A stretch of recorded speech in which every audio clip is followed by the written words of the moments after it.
I am blessed to be a part of the Vijay Yatra undertaken by Bharatiya Janata Party Kerala State, a yatra that epitomizes the development agenda of Shri Narendra Bhai Modi, a yatra that brings to fore the concerns, the dreams, the aspirations of the people of Kerala. And I am grateful to all the Karyakartas across all the districts who have supported the yatra. Additionally, my gratitude to all the citizens who have blessed the BJP family.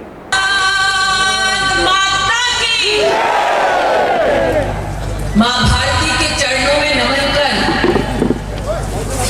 आज मैं वंदन और अभिनंदन करती हूँ उन वीर कार्यकर्ताओं का जिन्होंने पूर्ण उत्साह के साथ विजय श्री को समर्पित इस यात्रा का अभिनंदन किया, स्वागत किया।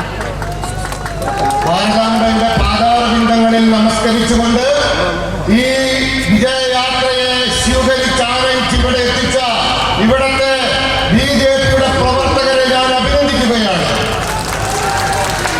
इस मंच पर विराजमान है भारतीय जनता पार्टी के यशस्वी अध्यक्ष हमारे वरिष्ठ नेता पीसी थॉमस जी, अल्फोंस जी, हमारे जिला के अध्यक्ष मैथ्यू साहब, मंडल के अध्यक्ष अनिल जी, और इस मंच की शोभा बढ़ाते आज वो शूरवीर कार्यकर्ता हैं जिनका खून पसीना बहा ताकि भारतीय जनता पार्टी का ये परचम, ये फ्लैग शान से केरल की धरती पर लहरा सके। ഈ വേദിയിലെ മുൻ കേന്ദ്രമന്ത്രി അഖിലേന്ത്യാ ശ്രീ പി.സി. തോമസ് ജി ഉണ്ട്, ശ്രീ അൽഫോൻസ ജി ഉണ്ട്, പാർട്ടിയുടെ സമാരാധ്യനായ അധ്യക്ഷൻ ശ്രീ കെ സുരേന്ദ്രജി ഉണ്ട്, ഇവിടുത്തെ ജില്ലാ അധ്യക്ഷൻ ശ്രീ ഗോപി മാത്യു ജി ഉണ്ട്, മറ്റ് നിയോജക മണ്ഡല അധ്യക്ഷനുണ്ട്. പക്ഷേ ഇവരൊന്നുമല്ല ഈ വേദിയുടെ അലങ്കാരം. അത് ചോരയും വിയർപ്പും ചിന്തി ഈ പാർട്ടിയെ കേരളത്തിൽ ശക്തിപ്പെടുത്തിക്കൊണ്ടിരിക്കുക ഈ പാർട്ടിയുടെ പ്രവർത്തകരാണ് എന്ന് ഞാൻ വിശ്വസിക്കുന്നു.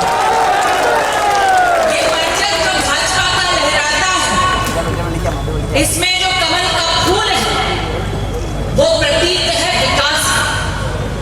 ये परचम जो भारतीय जनता पार्टी का लहराता है उसमें तीव्र गति से अगर कोई लहर है तो वो हमारे कार्यकर्ताओं का परिश्रम। ये परचम भारतीय जनता पार्टी का प्रतीक है उन 300 कार्यकर्ताओं के बलिदान का जिनको केरल की धरती कभी भुलाएगा नहीं।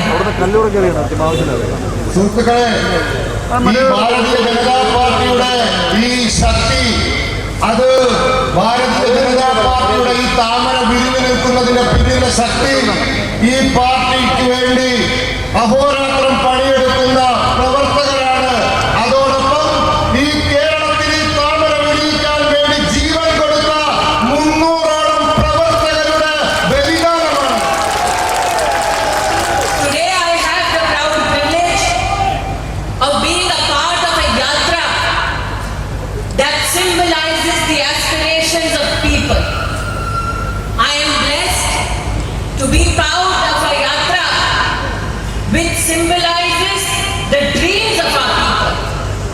I am honored today that through this yatra, under the leadership of Surendran ji, I can pay homage to over 300 Karyakartas of the Bharatiya Janata Party and Swayamsevaks who have lost their lives and yet their families ask for justice for all and appeasement of none. ഈ യാത്രയുടെ ഭാഗമായതിൽ ഞാൻ സന്തോഷിക്കുന്നു. കാരണം ഈ യാത്ര ഇത് നിങ്ങളുടെ സ്വപ്നമാണ്. ഈ യാത്ര കേരളത്തിന്റെ വികസനത്തിന്റെ സ്വപ്നമാണ്. നമ്മുടെ സമൂഹത്തിന്റെ മുന്നോട്ടുള്ള പുരോഗതിയുടെ സ്വപ്നമാണ്. അതിന് ഭാഗമാകാൻ സാധിച്ചതിൽ ഞാൻ സന്തോഷിക്കുന്നു. ഈ ശ്രീ കെ സുരേന്ദ്രന്റെ നേതൃത്വത്തിലുള്ള യാത്ര, ആ യാത്രയുടെ വിജയം നമ്മളുടെ പ്രസ്ഥാനത്തിന് വേണ്ടി ജീവൻ ബലികൊടുത്ത ഭാരതീയ ജനതാ പാർട്ടിയുടെയും RSSന്റെയും 300ഓളം വരുന്ന പ്രവർത്തകരുടെ ത്യാഗം, അവരുടെ കുടുംബങ്ങൾ ഇന്നും ഈ പാർട്ടിയോടൊപ്പം നിൽക്കുന്നു, ഈ പ്രസ്ഥാനത്തോടൊപ്പം നിൽക്കുന്നു. അവർക്ക് വേണ്ടിയുള്ള യാത്രയാണ്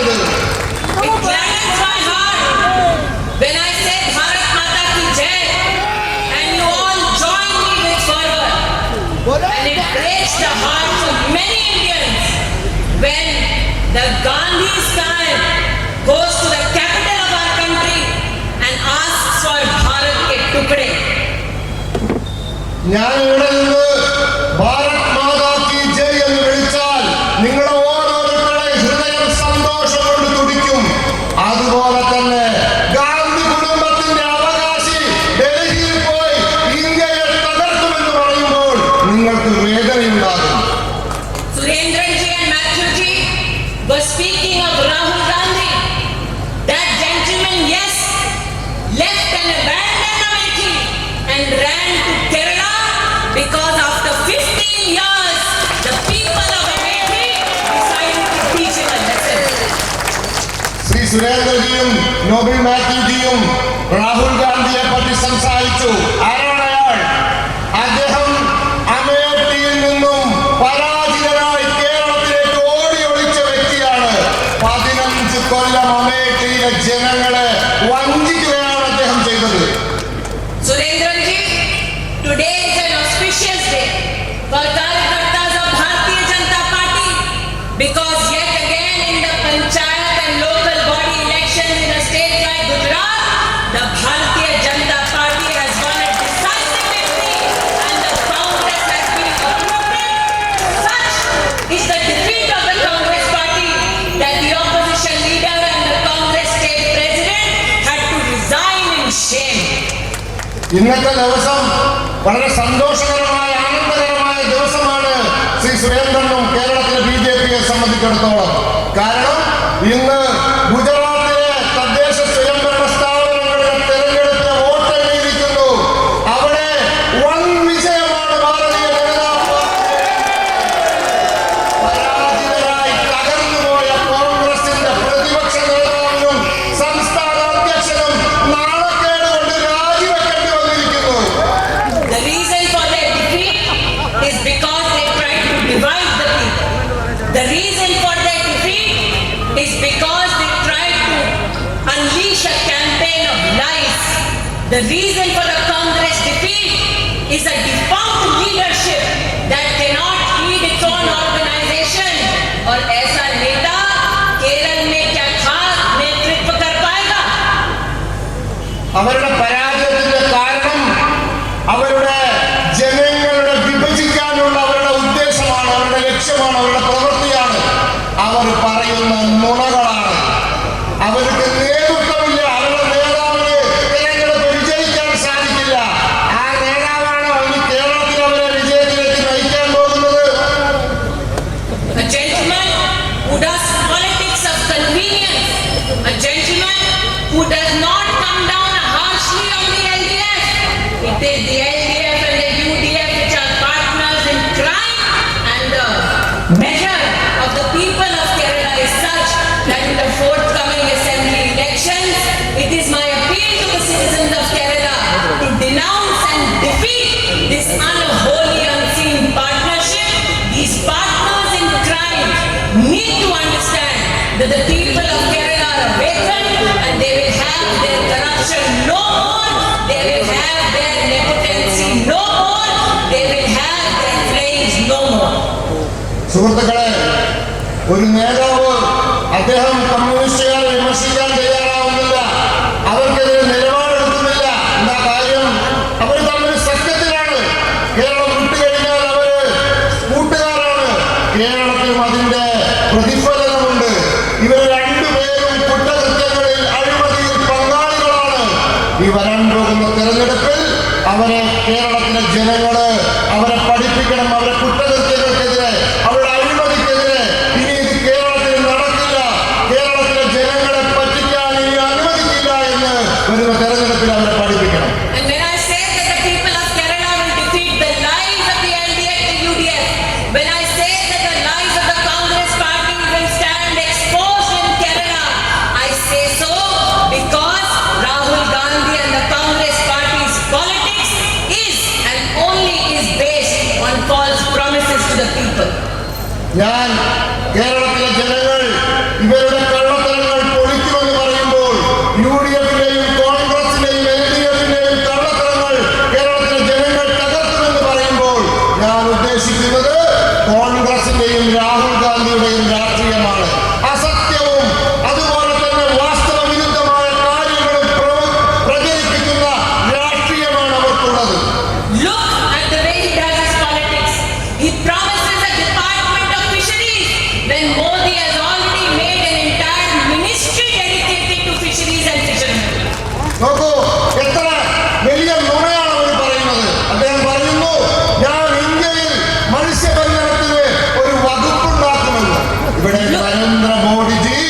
മത്സ്യബന്ധനത്തിനായി ഒരു മന്ത്രി സ്ഥാനം തന്നെ, മന്ത്രിസഭ തന്നെ, അദ്ദേഹം ഒരു മന്ത്രിയെ തന്നെ മന്ത്രാലയത്തിൽ തന്നെ സൃഷ്ടിച്ചിരിക്കുന്നു. Look at the false promises that he makes. He celebrates the Sabrimala verdict, but then tells his party to join cause with the Sabrimala movement. And it is this lie, this untruth of the Congress party that today stands exposed in Kerala. I today appeal to the citizens of Kerala that the Bharatiya Janata Party ensured that the Ram Mandir is built, and this is the same Bharatiya Janata Party that will do justice to the Sabrimala movement. നോക്കൂ അവരുടെ കള്ളത്തരങ്ങൾ. രാഹുൽ ഗാന്ധി ശബരിമല വിധി വന്നപ്പോൾ ആ വിധി ആഘോഷിച്ചു. അതിനുശേഷം അവർ പറഞ്ഞു, അവരുടെ പാർട്ടിക്കാരോട് അദ്ദേഹം പറയുന്നു, നിങ്ങൾ ശബരിമല വിധിക്കെതിരെയുള്ള പ്രക്ഷോഭങ്ങളിൽ പങ്കെടുക്കണമെന്ന്. ഇതാണ് അവരുടെ രീതി. ഭാരതീയ ജനതാ പാർട്ടി ശബരിമലയോടൊപ്പം നിൽക്കുന്നു. ഭാരതീയ ജനതാ പാർട്ടി രാമക്ഷേത്രം ഇന്ത്യയിൽ അയോധ്യയിൽ പണിയുമെന്ന് പറഞ്ഞ പാർട്ടിയാണ്. ആ പാർട്ടിയാണ് പറയുന്നത് ശബരിമലയുടെ ആചാരങ്ങൾ സംരക്ഷിക്കപ്പെടുമെന്ന്. Look at the politics of the Congress party, a party that was not to be seen in the service of the people when the people were confronted with pandemic, a party that was not available to serve the cause of the poor. And as a Bharatiya Janata Party worker, today I proudly say that when COVID-19 pandemic engulfed our country, it is the Narendra Modi government that made sure that 80 crore citizens of our country receive free ration for 8 months. നോക്കൂ, Covid ഉണ്ടായ സമയത്ത് മഹാരോഗം പൊട്ടിപ്പുറപ്പെട്ടപ്പോൾ ആരും കോൺഗ്രസുകാരെ കണ്ടിട്ടില്ല. ആ പാർട്ടിക്കാർക്ക് അതിന് നേരമുണ്ടായിരുന്നില്ല. പക്ഷേ ഭാരതീയ ജനതാ പാർട്ടിയുടെ പ്രവർത്തകർ, ബിജെപിയുടെ ഗവൺമെന്റ് ഈ രാജ്യത്ത് മഹാരോഗം വന്നപ്പോൾ ബുദ്ധിമുട്ടിയ ജനങ്ങളെ സഹായിച്ചു. 80 കോടി ആളുകൾക്ക് സൗജന്യമായി ഭാരതത്തിൽ റേഷനും മറ്റ് അവശ്യ സാധനങ്ങളും കൊടുത്ത ഗവൺമെന്റാണ് ബിജെപിയുടെ government. The Congress party has leadership that spends more than half of its time traveling overseas, and the BJP has a leadership that in the pandemic under Vande Bharat got 11 lakh Kerala citizens back to the country so that they could be integrated with their families in the time of pandemic. കോൺഗ്രസിന്റെ നേതൃത്വം ഇവിടെ മഹാരോഗം ഉണ്ടായപ്പോൾ വിദേശത്തിലേക്ക് പോയ നേതൃത്വമാണ്.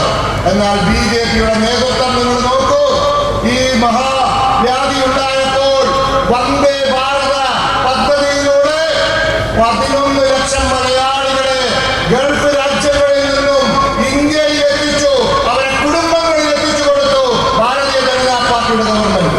The Congress party is known for the leadership where the brother-in-law loots the lands of the poor farmers, and the Bharatiya Janata Party is known for a leadership which under Kisan Samman Nidhi gives over 4,000 crore rupees into the bank account of 36 lakh farmers in Kerala. സുഹൃത്തുക്കളെ, കോൺഗ്രസിന്റെ നേതൃത്വം സഹോദരൻ അളിയൻ നാട്ടുകാരുടെ കൃഷിക്കാരുടെ ഭൂമി കവർന്നെടുത്തതാണ്. അതാണ് നമ്മുടെ നേതൃത്വം. പക്ഷേ ഭാരതീയ ജനതാ പാർട്ടി കിസാൻ സമ്മാൻ നിധിയിലൂടെ കേരളത്തിലെ 36 ലക്ഷം വരുന്ന കൃഷിക്കാർക്ക് വർഷത്തിൽ 6000 രൂപ കൊടുത്ത നേതൃത്വമാണ് ബിജെപിയുടെ നേതൃത്വം. The Congress party is known for a leadership which builds its own houses and fills its own coffers, and the Bharatiya Janata Party under the leadership of Narendra Modi has ensured close to 2 crore homes for the poor in the rural and urban area, in which 45,000 homes were built only for the citizens of Kerala. കോൺഗ്രസിന്റെ നേതാക്കന്മാർ തങ്ങളുടെ കീശ നിർമ്മിക്കും, തങ്ങൾക്ക് വലിയ മണിമാളികകൾ നിർമ്മിക്കും. പക്ഷേ ഭാരതീയ ജനതാ പാർട്ടിയുടെ government ഈ രാജ്യത്ത് 2 കോടി വീടുകളാണ് ആവാസ് യോജന പദ്ധതിയിലൂടെ നിർമ്മിച്ചു കൊടുത്തത്. അതിൽ 45,000-ലധികം വീടുകൾ അത് കേരളത്തിലെ മലയാളികൾക്ക് ഗ്രാമീണ മേഖലയിലും നഗരമേഖലയിലുമായി നിർമ്മിച്ചു കൊടുത്തു. Be it the LDF, be it the UDF, I want every Karyakarta to ask oneself, was it ever possible to see poor families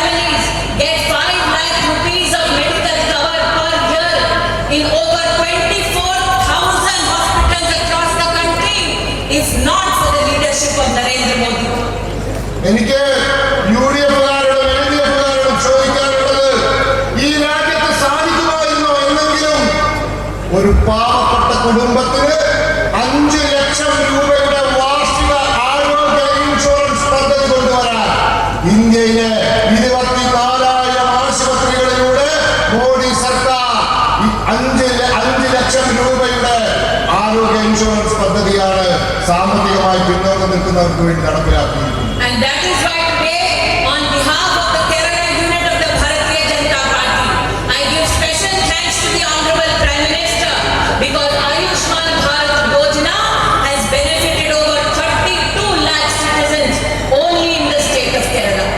ഇത് ഭാരതീയ ജനതാ പാർട്ടിയുടെ സംസ്ഥാന നേതൃത്വത്തിന് വേണ്ടി മോഡിജിയോട് ഞാൻ നന്ദി പറയുകയാണ്. കാരണം കേരളത്തിലെ 32 ലക്ഷം വരുന്ന കുടുംബങ്ങൾക്കാണ് ആയുഷ്മാൻ ഭാരത് പദ്ധതിയുടെ ആരോഗ്യ ഇൻഷുറൻസിന്റെ പരിരക്ഷ ലഭിച്ചിട്ടുള്ളത്. सुरेंद्र जी, एक तरफ मैं भारतीय जनता पार्टी और केंद्र की सरकार की उपलब्धियां बता सकती हूँ और ये उपलब्धि भारतीय जनता पार्टी का एक कार्यकर्ता बता सकता है, और दूसरी ओर केरल की सरकार ये नहीं बता सकती कि फिशरीज के स्कैम में 5,000 करोड़ का घोटाला उनके नेता ने किया या नेता के अंतर्गत किसी ऑफिसर ने किया. ഞാനിവിടെ കേന്ദ്ര സർക്കാരിന്റെ നേട്ടങ്ങൾ ഓരോന്നായി എണ്ണുകയാണ്. സുരേന്ദ്രജി, അങ്ങയുടെ പാർട്ടി പ്രവർത്തകർക്ക് അതറിയാം, അവരും ഇത് ജനങ്ങളോട് പറയും. പക്ഷെ എനിക്ക് ഇവിടുത്തെ ഭരിക്കുന്നവരോട് ചോദിക്കാനുള്ളത്, ആഴക്കടൽ മത്സ്യബന്ധനത്തിന്റെ പേരിൽ 5000 കോടി രൂപയുടെ അഴിമതി നടത്തിയത് ആരാണ്? നിങ്ങളുടെ പാർട്ടിക്കാരാണോ, മന്ത്രിമാരാണോ, ഉദ്യോഗസ്ഥന്മാരാണോ എന്ന് ചോദിക്കാൻ ആഗ്രഹിക്കുന്നു. कांग्रेस पार्टी और उनके मित्र संगठनों ने देश की जनता के सामने करप्शन के कई अनोखे उदाहरण रखे, और मैं जानबूझकर कहती हूँ कि एलडीएफ और यूडीएफ में कोई फर्क नहीं. एक तरफ कांग्रेस का एक सहयोगी संगठन चारे में घोटाला करता है, दूसरी तरफ केरल में मच्छी में घोटाला होता है, और यहाँ पे नेता सोना भी खा जाता है. കോൺഗ്രസുകാർ ഇവർക്കെതിരെ അഴിമതി ആരോപണം ഉന്നയിക്കുന്നു. എന്താ വ്യത്യാസം? ഇത് രണ്ടും ഒന്നാണ്. രണ്ട് കൂട്ടരും അഴിമതി നടത്തും. ഇവിടെ മത്സ്യബന്ധനത്തിന് മാത്രമല്ല അഴിമതി, ഇവിടെ LDF നേതാക്കന്മാർ സ്വർണവും വിഴുങ്ങുന്നുണ്ട്. मच्छी का घोटाला कहो, गोल्ड की स्मगलिंग कहो, जवाब एक ही आता है कि मुख्यमंत्री को कोई जानकारी नहीं. നിങ്ങള് മത്സ്യബന്ധനത്തിന്റെ കാര്യത്തിൽ നടന്ന അഴിമതിയെ പറ്റി പറയൂ, സ്വർണ്ണ കള്ളക്കടത്തിനെ പറ്റി പറയുന്നു. പാവം മുഖ്യമന്ത്രിക്ക് ഒന്നും അറിഞ്ഞിട്ടില്ല. अरे जिस मुख्यमंत्री को कुछ पता नहीं, उस मुख्यमंत्री को वोट देकर क्या फायदा. इसलिए जनता को जागरूक करें, चुनाव में कोई वोट पर आए, कमल का बटन दबाए और जानकार नेतृत्व केरल में पाए. ഇങ്ങനെ തന്റെ സർക്കാരിൽ നടക്കുന്ന അഴിമതികളെ പറ്റി അറിയാത്ത മുഖ്യമന്ത്രിക്ക് എന്തിനു വോട്ട് ചെയ്യുകയാണ്? അതുകൊണ്ട് പോയി ജനങ്ങളോട് പറയൂ, അടുത്ത തെരഞ്ഞെടുപ്പിൽ പോളിംഗ് ബൂത്തിൽ പോയി താമര അടയാളത്തിൽ BJPക്ക് വോട്ട് ചെയ്യാൻ. और जब मैं ये आवेदन करती हूँ, जब सब जनता के और कार्यकर्ताओं के सामने ये प्रार्थना करती हूँ, इस प्रार्थना में एक कष्ट भी छुपा है. खून की होली खेलना केरल में इन पार्टियों ने बंद नहीं किया. 300 हमारे कार्यकर्ता और स्वयंसेवक मारे गए हैं. कुछ दिन पहले ही एक नौजवान नंदू कृष्णा की भी हत्या की गई.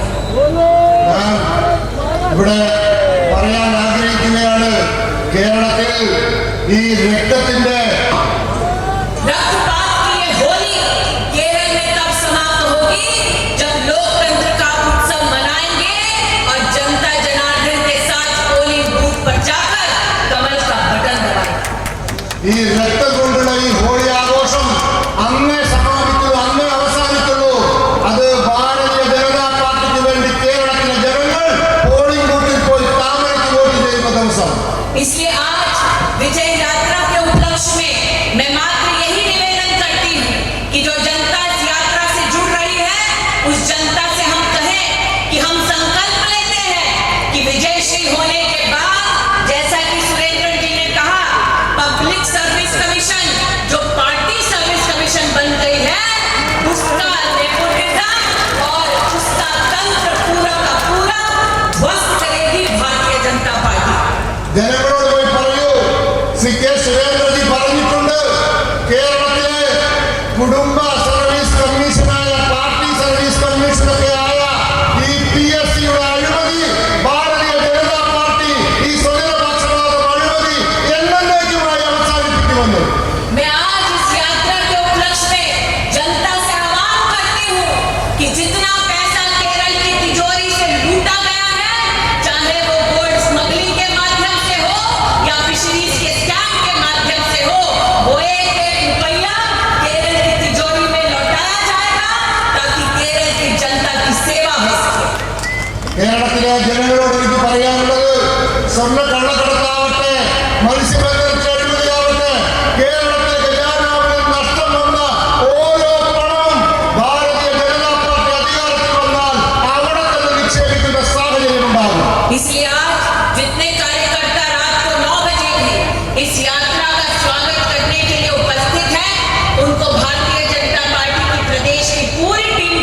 ഇവിടെ കൂടി നിൽക്കുന്ന ഈ ജനസഞ്ചയ